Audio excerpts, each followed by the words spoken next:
Bill प्रदेश की एकता को कायम करने के लिए इस मानगढ़ धाम पर एकत्रित हुए हम सबके द्वारा 1913 में जो यहाँ पर एक शहादत हुआ था, 1500 से ऊपर बिलों को मारा गया था, उनके वंशज के रूप में हम आज एकत्रित हुए हैं। और जो शहीद हुए हमारे वीर महापुरुष जिन्होंने अपनी जान गंवाई, उनको उनके जो सपने थे, उनका जो उद्देश्य था, हम सब मिलकर पूरा करने की कोशिश करेंगे। आज इस पहाड़ी पर जो साथी आए हैं, आदिवासी समाज की अगर बात करें, राजस्थान के अंदर टोटल जनसंख्या का 12.5% जनसंख्या आदिवासी है। मध्य प्रदेश की बात करें, गुजरात की बात करें, 1 से 1.5 करोड़, और उधर महाराष्ट्र सौराष्ट्र वाले भाइयों की बात करें, 1.5 करोड़ के आसपास आदिवासी समुदाय है। लेकिन आज यहाँ पर जो अपना जमीर जगा के, जो दिल से यहाँ पर आया है, वो भाई कौन है? हमारे इस कार्यक्रम में पहुंचे ऐसे भाई हैं जिनका घर का व्यवस्थित स्थिति नहीं है, जो कई साथी बेरोजगार हैं, उनके पास रुपया पैसा नहीं है, उनके पास गाड़ियां नहीं है, वो भाई समाज के लिए सबसे पहले आए हुए हैं यहाँ। जो भाई उनको कोई सुविधा नहीं है, उनके पास पैसा भी नहीं है, गाड़ियां भी नहीं है, लेकिन उनके अंदर आदिवासी समाज का खून है और उनके स्वाभिमान जो जगह है उस आधार पे यहाँ पर आए। कई साथी ऐसे ही हमारे समाज का सर्टिफिकेट लगा के बड़े नेता, बड़े अधिकारी बन गए। जिस सर्टिफिकेट के आधार पे वो अधिकारी बने, अपने आप को बड़ा सुपर समझते हैं और आदिवासी समाज के लिए अलग सोच रखते हैं हमारे समाज के भाई। तो ये जो लड़ाई है, ये लड़ाई जो है, हमारे पुरखे भी लड़ते आए थे, हम भी लड़ रहे हैं और आने वाली पीढ़ी को भी लड़ना पड़ेगा। तो लड़ाई वही लोग लड़ेंगे जिनका जमीर जिंदा है, जिसका जमीर जिंदा है, जिसके अंदर आदिवासी खून जागता है, वही लड़ाई लड़ेगा। इससे ये साबित होता है कि जो पैसे वाले, गाड़ियां वाले, वो लड़ाई नहीं लड़ेंगे। देश का इतिहास उठा के देख लो, कोई भी आंदोलन हुआ है, किसी भी आंदोलन में अमीरों ने आंदोलन किया और जीते, अमीरों का आंदोलन कभी सुना? कोई भी समाज हो जो धरातल से जुड़ा हुआ है, जो समाज की भावना रखता है, वही व्यक्ति आंदोलन करता है। तो मैं आप सबको खूब खूब दिल से धन्यवाद देना चाहूंगा। आपके अंदर समाज की जो भावना है, आपके अंदर जो समाज के प्रति जो जागृति आई है, आप चाहते हो आने वाली पीढ़ी सुरक्षित रहे, इसी अनुरूप आप आए और ये कारवां बढ़ता रहे।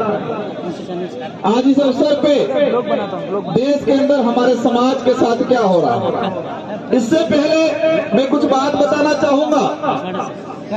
हम कहते हैं हमको लड़ाई लड़नी है, हमको लड़ाई लड़नी है, लेकिन लड़ाई किस लिए लड़नी है? लड़ाई किस लिए लड़नी है और लड़ाई किससे लड़नी है? ये दो बातें नहीं जानेंगे। हम कहते हैं लड़ाई लड़नी है, लेकिन लड़ाई किस लिए लड़नी है और किससे लड़नी है, ये दो बातें अगर जानकारी नहीं कर पाएंगे तो हम लड़ाई लड़ नहीं पाएंगे, सिर्फ बोल पाएंगे लड़ाई लड़नी है। लड़ाई हमारे हक अधिकारों की लड़ाई, हमारा आदिवासी समाज का इतिहास जो दबाया जा रहा है उसको उजागर करने की लड़ाई, हमारी संस्कृति की लड़ाई, हमारे संवैधानिक अधिकारों की लड़ाई है और हमारे स्वाभिमान की लड़ाई है। और लड़ना किसने है? जो लोग सत्ता में बैठ के हमारे हक अधिकार खत्म कर रहे हैं, उनसे लड़ना है। तो क्या ये लड़ाई तलवार से लड़ोगे? क्या ये लड़ाई तीर धनुष से लड़ेंगे या पत्थर से लड़ेंगे? कैसे लड़ेंगे ये लड़ाई? ये लड़ाई तलवार या तीर धनुष या पत्थर से नहीं लड़ा जाएगा।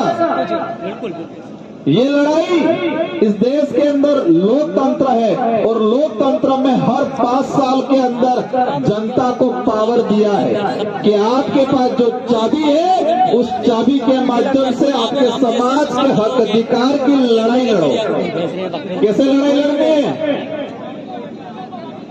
हमारे देश के अंदर लोकतांत्रिक देश है और लोकतंत्र में हमारे आदिवासी समाज के लिए विशेष प्रावधान है। तो जो प्रावधान खत्म कर रहे हैं उसके लड़ाई कैसे लड़नी है? 5 साल के अंदर जो बारी आती है और लोकतंत्र की जो चाबी है मत की, उस चाबी को ऐसा लगाओ कि उनके ताले जंग खा जाए, तो लड़ाई जीतेंगे हम।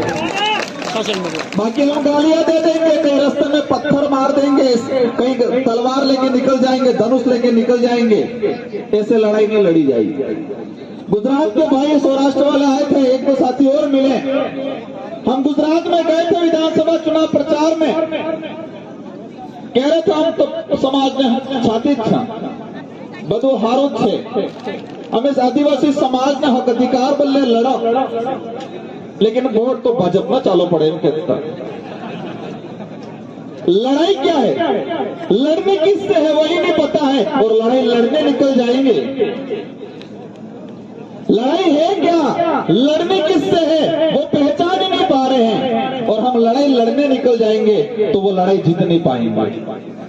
देश के अंदर जो स्थिति बनी हुई है, ये लोकतांत्रिक देश था, उस लोकतांत्रिक देश को राजतांत्रिक बनाने का काम कर रहे हैं। जो नेता थे 5 साल के लिए चुने जाते थे वो ऐसे राजा के रूप में काम कर रहे हैं और हमारे समाज के हक अधिकार को खत्म करने का काम कर रहे हैं। हाल ही में यूसीसी समान नागरिक संहिता कानून आया। हमारा अनपढ़ भाई गाँव में जो रहता है वो कहता है बढ़िया कानून, समान नागरिक समान था आपने कह रहे हैं वो बंगला बनी देंगे, पहला था गाड़ी है हमारे गाड़ी है गेम सोचता वेंगा। और कमल कांग्रेस के लोग ऐसे ही प्रचार करते हैं, समान नागरिक था देंगे, सब बराबर था देंगे। हमारे अधिकार जो खत्म हो जाएंगे, शेड्यूल एरिया के जो प्रावधान है वो खत्म हो जाएंगे। और मैं इस मंच के माध्यम से कहना चाहता हूं कि अगर समान नागरिक संहिता कानून पास हो गया तो जो ये बांसवाड़ा और डूंगरपुर में हमारे जो लोकसभा सांसद चुन के गए हैं वो नेक्स्ट कभी कोई चुनाव नहीं लड़ पाएंगे। जो यहाँ के विधायक है, यहाँ के मंत्री हैं, अगर समान नागरिक संहिता कानून लागू हो गया तो वो चुनाव नहीं लड़ पाएंगे। वो चुनाव इसलिए नहीं लड़ पाएंगे, वो चुनाव इसलिए नहीं लड़ पाएंगे कि बेबे ताण बहिर जही और समान नागरिक संहिता कानून लागू थाई गयो तो हिंदू लो थाएगा और हिंदू लोन आधार थकी बे बहिर जेवाड़न चुनाव नौकरी नहीं मिले। ऐसी कई चीजें हैं, ये चीज आसानी से समझ में आ जाए इसलिए मैंने बताया, लेकिन वो पार्टियों के गुलाम बने हुए हैं। समान नागरिक संहिता कानून अगर आ गया, हमारा एट्रोसिटी प्रभावित होगा, हमारा जमीन का जो रिजर्व लैंड, जो रिजर्व का जो शेड्यूल एरिया का प्रावधान है वो खत्म होगा। कई ऐसे प्रावधान जो खत्म हो जाएंगे, लेकिन हमारे भाई पालजनी लड़ाई, खेतरानी लड़ाई, गामा में कादिरनी लड़ाई, अणामुस मस्त पीली लड़ाई तक कार्य जंगा बाबर जी ने काफी कसमें दिलाई है। मैं आपको इनमें जोड़ना चाहूंगा, अगर सच में समाज की भावना रखते हैं तो अपने पड़ोसी भाई से, अपने गांव वाले भाई से लड़ना बंद करो, छोटी छोटी बातें नजरअंदाज करो। हमारी मुख्य लड़ाई उनसे, हम अपने ही भाइयों से लड़ते रहेंगे, वहां कब जाएंगे। और दूसरी चीज, हमारा आरक्षण की विशेष लड़ाई है और राजस्थान के जो साथी आए हैं बिल प्रदेश के, उनसे विशेष अनुरोध है कि आने वाले ये कुछ समय में हमें ऐसा कार्रवाई इकट्ठा करना है, ऐसा कार्रवाई खड़ा करना है कि राजस्थान की सरकार को पता तो चल गया है उसको कि हमने आदिवासी युवाओं के साथ गलत काम किया है। 2013 की अधिसूचना, 2016 की अधिसूचना आदिवासी समाज के लिए काला कानून है, इसको मैंने कई बार कहा है। और इस 2013 की अधिसूचना, 2016 की अधिसूचना को लागू करने वाले कौन थे? ये आदिवासियों के लिए काला कानून बनाने वाले कौन थे? उनकी पहचान करनी है और आने वाले समय में हमारे पास जो चाबी है लोकतंत्र की, उस चाबी को तरीके से लगाना है तो इन काला कानून को पास करने वाले लोगों को सबक मिले। अगर ये लड़ाई नहीं लड़ पाते तो हम ऐसे एकत्रित हो जाएंगे, वैचारिक एकीकरण भी हो जाएगा, लेकिन हमारे समाज के हक अधिकार खत्म हो जाएंगे, शेड्यूल एरिया खत्म हो जाएगा। तो आज सभी प्राण लेके जाए। और दो ही बात मेरी जो मुख्य है कि लड़ाई लड़नी क्यों है, समस्या क्या है, उस समस्या को जानो और फिर लड़ाई लड़नी किससे है, किससे लड़नी है उसको पहचानो, और कैसे लड़नी है वो मैंने बता दिया। लोकतंत्र की सबसे बड़ी कुंजी है, जो 5 साल में आपको अवसर मिलता है उसका सही उपयोग किया जाए और आने वाले समय में उनको एहसास कराना है। और इसी मंच से सागवाड़ा की जनता, 84 की जनता को धन्यवाद देता हूं कि आदिवासी इलाके में पहली बार सही मायने में लोकतंत्र स्थापित करने का काम किया उन्होंने 2018 में, और अच्छे अच्छे के ताले लोग कर दिए। आप लोगों की भी बारी है। आदिवासी इलाके के अंदर पहली बार सही मायने में लोकतांत्रिक जो व्यवस्था है उसको 84 और सागवाड़ा की जनता ने लागू किया और अच्छे अच्छों के ताले बंद हो गए। अब आपकी बारी, एमपी वालों की भी बारी है। गुजरात में बधु छारू छे मिल लीजो ने पहचानी लीजो तुम्हारो दुश्मन कौन छे, तो बधु छारू छे ने बड़ा प्रधान दुश्मन को तो पहचान ही नहीं रहे, अपने भाई है, पड़ोसी, अपना गांव का कोई है उसको पहचान रहे, उससे लड़ाई लड़ रहे जिसका कोई मतलब ही नहीं है। तो इसी क्रम में कई वक्ता रहे हैं, कई वक्ताओं की लंबी लाइन है, लेकिन मैं आप सबसे गुजारिश करना चाहूंगा कि हमें शिक्षित बनना है और शिक्षित बनेंगे तो समस्या को पहचानेंगे और समस्या को पहचानने के बाद उसका हल निकालेंगे और दुश्मन को पहचानेंगे। और दूसरा, शारीरिक रूप से मजबूत होना है। कई साथी चढ़ते चढ़ते थक गए थे। हम हमारे बुजुर्गों से सुना करते थे कि हमारे कलजी बेमा जो हमारा दमवा थाना हुआ करता था, गोविंद गुरु महाराज या जब 1913 से पहले कार्यक्रम करते तो सुबह 7 बजे उनकी अटेंडेंस होती थाने में और शाम को शायद 5 या 6 बजे फिर थाने में अटेंडेंस होती।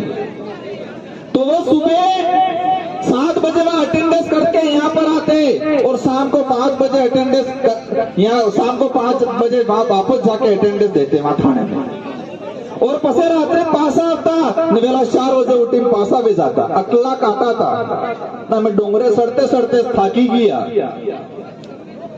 तो शारीरिक रूप से भी मजबूत होना है और आने वाले समय में हमारे समाज को एक नई दिशा देनी है। हम सबको मिलके, हम तो हमारा सबका उम्र चली जाएगी, लेकिन आने वाली पीढ़ी की रक्षा कैसे करनी है उस पर विशेष ध्यान देना है हम सबको मिलके।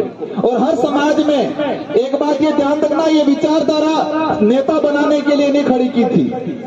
बवर दादा ने बताया, बाकी साथियों ने बताया, कई साथियों ने संगठन में काम किया। ये विचारधारा आदिवासी समाज के हित में खड़ी की थी और जिस संगठन में और जिस समाज में समाज सेवी कम और नेता ज्यादा बन जाते हैं वहां दिक्कत खड़ी हो जाती है। उस बात का भी हम सबको ध्यान देना है। और लड़ाई नेताओं के लिए होती है ज्यादा, समाज सेवी बनने के लिए कोई नहीं लड़ता है। लड़ता है समाज सेवियों में टकराव होता है, नहीं होता है, नेता में ही होता है।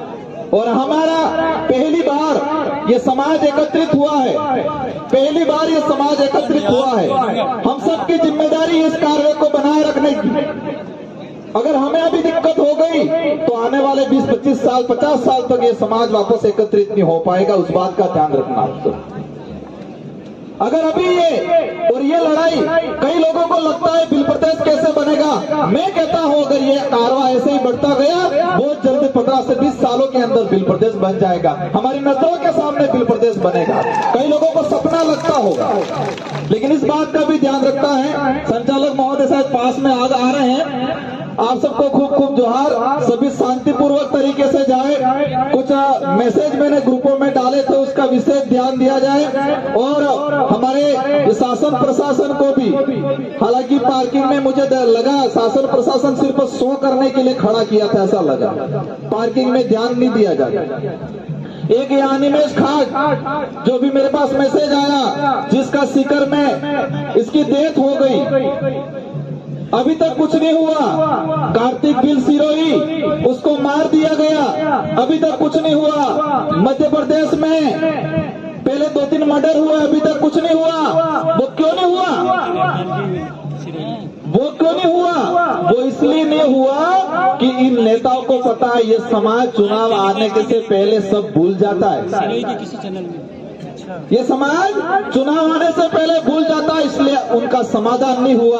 और उधर एक आदमी मर जाता है, 2-2 नौकरियां मिल जाती है, 50-50 लाख मिल जाते हैं, और सीएम खुद उनके घर पे आ जाता है। हमारा भाई मर जाता है, उसके 6-7 कार्तिक बिल आज 6-7 महीने हो गए, परिवार बाहर बैठा हुआ है। हनीमेश खाट का अभी तक कुछ नहीं हुआ। बांसवाड़ा में 2-2 मंत्री लेके बैठे हैं बांसवाड़ा वाले, अभी तक इसका कोई समाधान नहीं हुआ। शंभू कुमार को उनको एहसास कराना है कि ये समाज चुनाव के वक्त बिकने वाला नहीं है। ये एहसास कराने की जरूरत है। अब आज ठान के जा, हमने बोल दिया, आपने सुन लिया, घर पे जाके भूल गए, ये चीज नहीं होनी चाहिए। यहाँ पे जो आपने